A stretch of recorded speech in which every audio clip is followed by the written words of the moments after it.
course, they all think he's a nutter, and shenanigans ensue. So this is John Hamilton. My father used to play with Dave Swarbrick.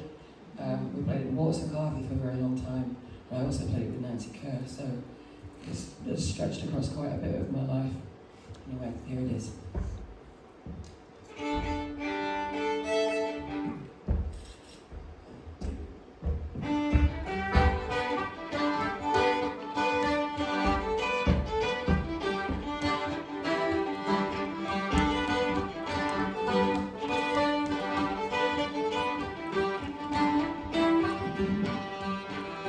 John Hamilton waged a wager for 100 guineas in time. We'd go down and sitting as we go but sing. So he sang, take my love to town. Don't send it for an to town.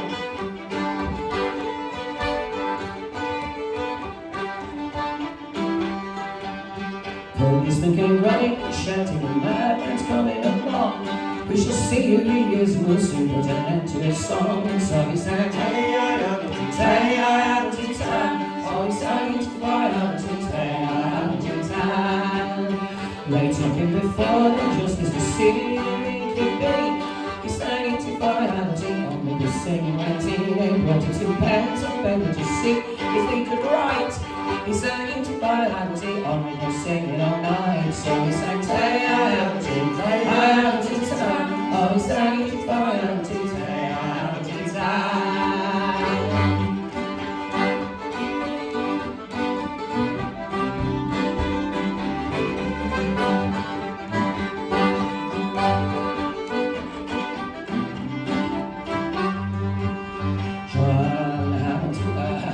No, she didn't.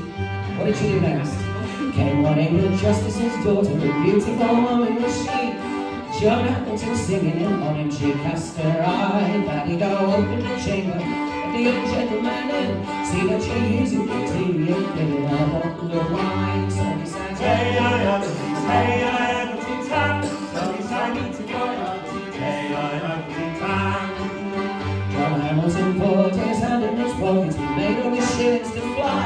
Gave a gold ring to the lady and on with the singing went he. Oh, he sang tay-I-am-to-tay. So he sang it tay-I-am-to-tay, I-am-to-tay.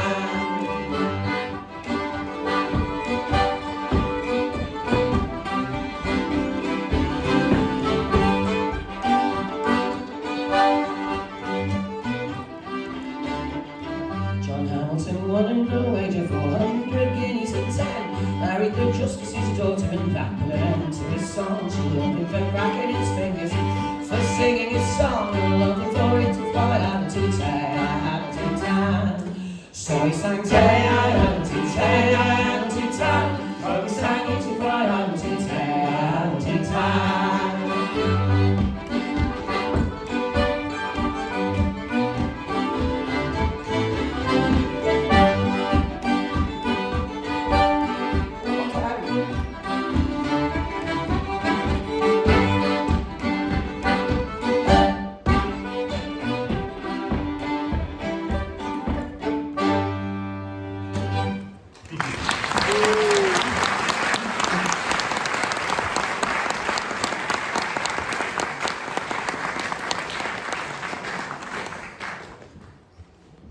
We had fish and chips for dinner, and I've got a really greasy thumb. And it's really hard for that plectrum not to slip out of my hand. And ping these nice people in the army.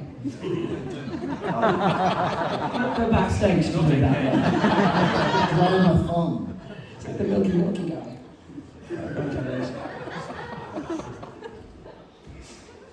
Well, I don't know how you're going to beat that, mate. Or you can tell them about the next song. I could do it, I suppose. So yes, it's a great honour to be asked to be a part of this, to sort of honour my hero, Mr. Martin Carthy. And I've spent sort of my career as a folk singer, such as it is this at all. I basically spent, the process goes like this: I hear a song that Martin Carthy sings, I then have to go and find a different version of that song, so that I'm not covered. Because I want people to think I'm sort of very clever as well. But the reality is, of course, his versions are always the best versions. So what's lovely is that I literally have to just do his versions of these songs. Yeah, you get paid to do it, mate. The other dilemma that people have is they hear a song and they think, they find it in a book and they think, oh, I'm going to do that. And then they find out that my dad's done it, and then they have to go and find it something else. It's a many-layered process of pain. Other young ones. So no, this is one of the. This is a song that I have a version of. It's a song that's generally called Two Sisters. But in this case it's called The Bows of London. My dad loves songs about London. And he loves songs about lions as well, but we'll get back to that later because there aren't any lions in this one. But the song is called The Bows of London, and my dad loves to point out that it doesn't just mean a bow, because it's a song about the making of the first violin. It's also the fact that it's set on the curves of the River Thames, which you probably know, on the bend of which, on the bend of one of them, is a place called Bow. So he likes that kind of thing, makes him smile. It's probably nonsense, but he's also fond of saying that this legend, this story, is very, very old and very widespread across the world, and that there is a version of this story in Africa that describes the building of the first oud.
Not as long as this song describes. But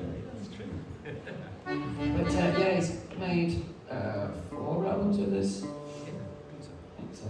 Or maybe 3. Maybe 3. It's on the banner out there. Have a look. You'll probably know better than It was a long time ago. It was a long time. Don't we look good for our age? I'm only 25. Tim's 12.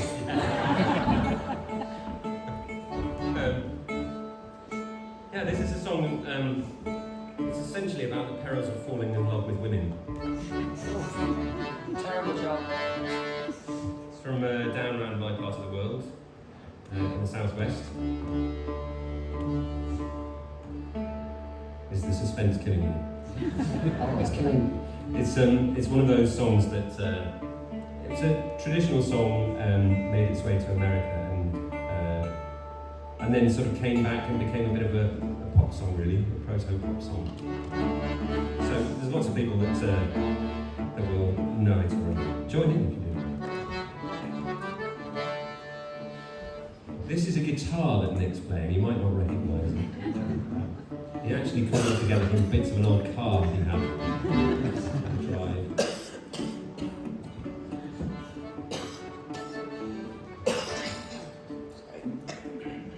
We should have flying to the Isle of Man tomorrow. I didn't want to bring my nice wooden. I thought, take a guitar that even if they break it still has some scrap value. This is called 21 Years in Dartmoor.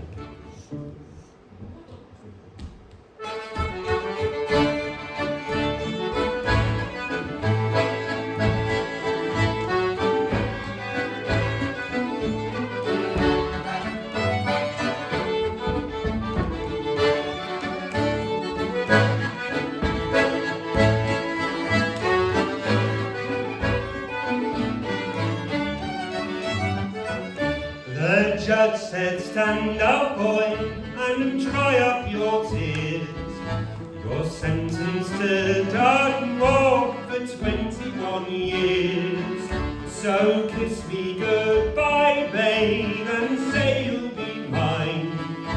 For 21 years, love is a mighty long time.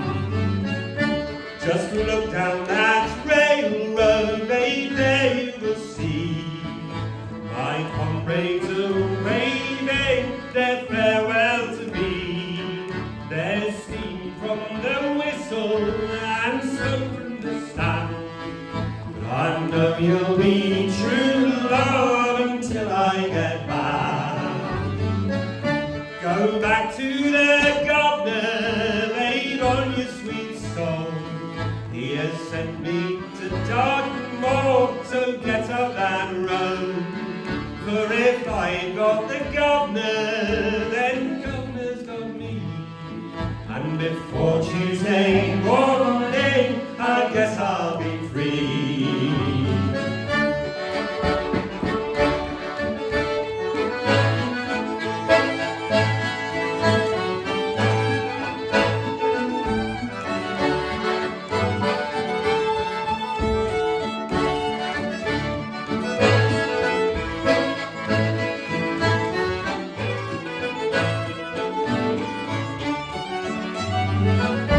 It's hailing, it's raining, this room gets no light.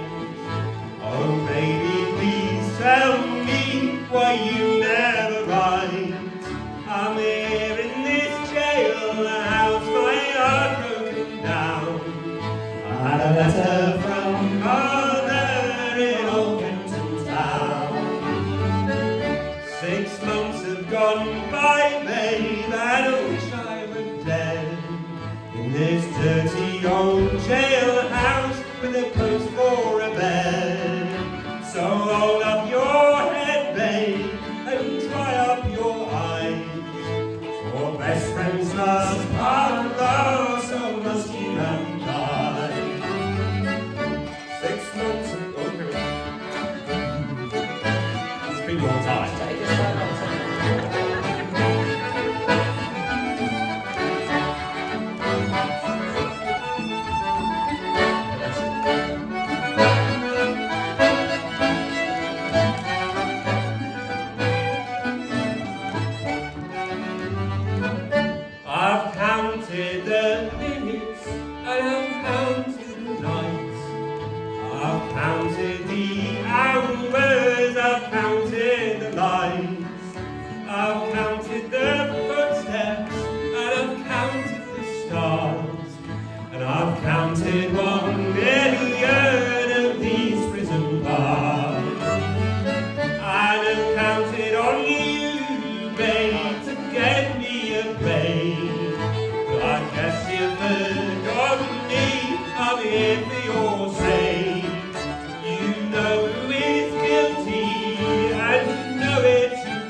For 21 years long is a mighty long time.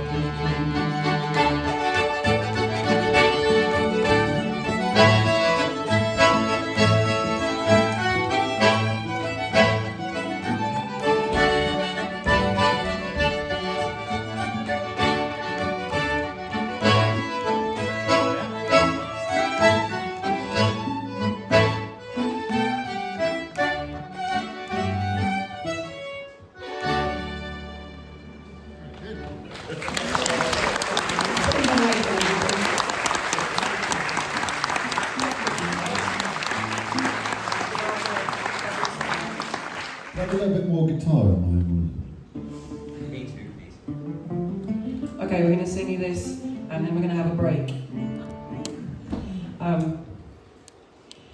This song represents for me a great deal of my life. My father has been rewriting this song for as long as I can remember. It took us through the Thatcher years, it took us through the poll tax riots, and it's taken us right up to the present day as the last verse was written just before we went on tour. The last verse was written about a month ago. So my father never ever stands still.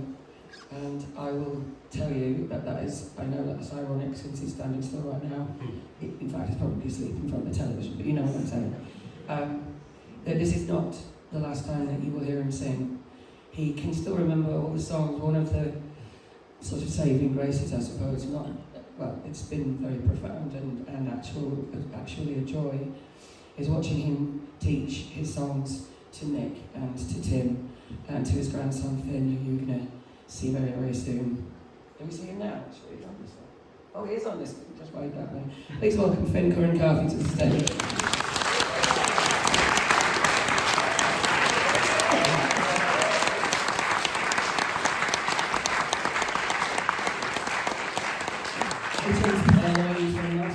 House number 2, his grandson and his guitar.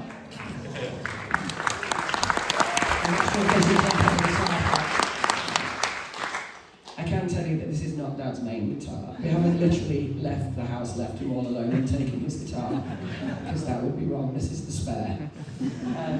But also, another item purloined from Martin Carthy's house is that strap, which sort of represents my mother. Because if you think he looks a bit Pirates of the Caribbean, well, you'd be right. When she came back from the West Indies, where she'd been for 4 years in 1970, in order to do the Bright Phoebus recordings, fall in love and get married with my dad, she brought that back for him as a gift. It was a belt, and my dad thought it was just a bit too piratey to be a belt. Although the man used to wear capes and cowboy boots, I don't know what he's going on about. I've seen some of his outfits in the 70s, oh my lord. But anyway, apparently that was too much. So he made it into a guitar strap. And for years and years and years, even if he wasn't carrying his guitar around, he would have it over his shoulder with the buckle over his heart. We're going to sing you this song. This is one of his great masterpieces. It's called The Begging Song. Unfortunately, I'm going to have to sing it for you. Do enjoy my sonorous tones.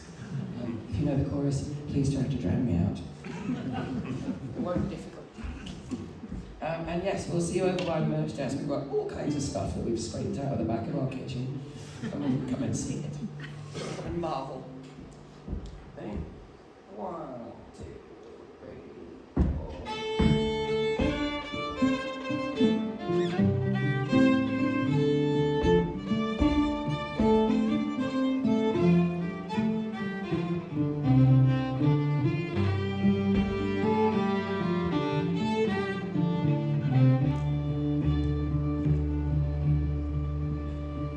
All the trades in England are begging is the best.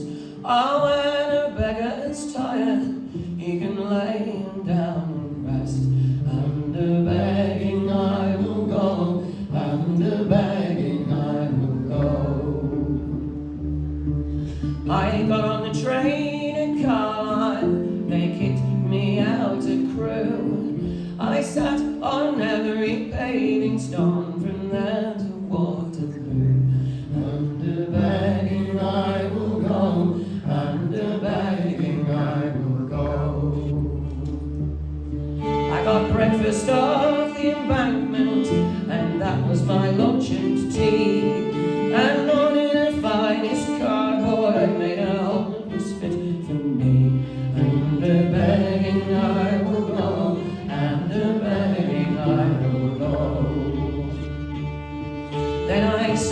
stare in Leicester Square from 7 o'clock till 10. Then round the back of Hades Town for dinner from out of the bin.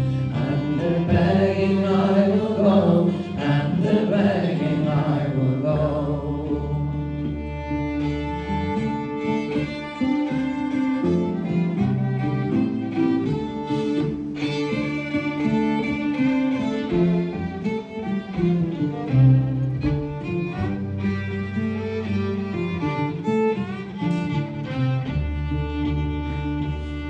There was 3 young fellas jumped out of the rubbish, their clipboards all aflutter. Said poverty has its pluses, you know, you could present it better. And a begging I will go, and a begging I will go. We're Poverty PLC, the army have you all to know that everyone says that our share of the market will grow and grow. And a begging I will go, and a begging I will go. Oh, we've got funds and we've got plans, we've got time in the hand. We're launching a drive to the marketplace to take begging to all of the land. And a begging I will go, and a begging I will go. So they dressed me in all their merchandise, and a logo all over my hat. Said poverty rising above the times, but everyone saw it, said Pratt. And a begging I will go, and a begging I will go.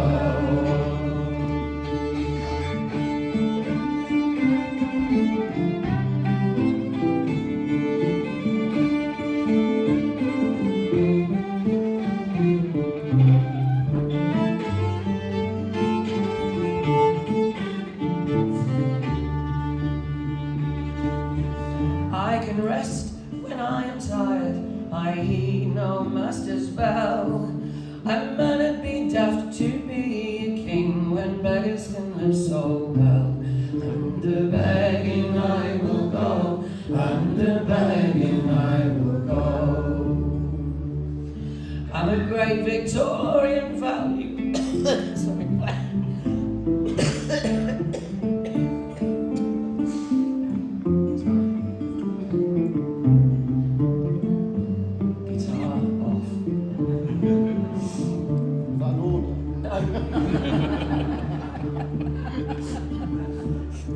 Have a great Victorian value.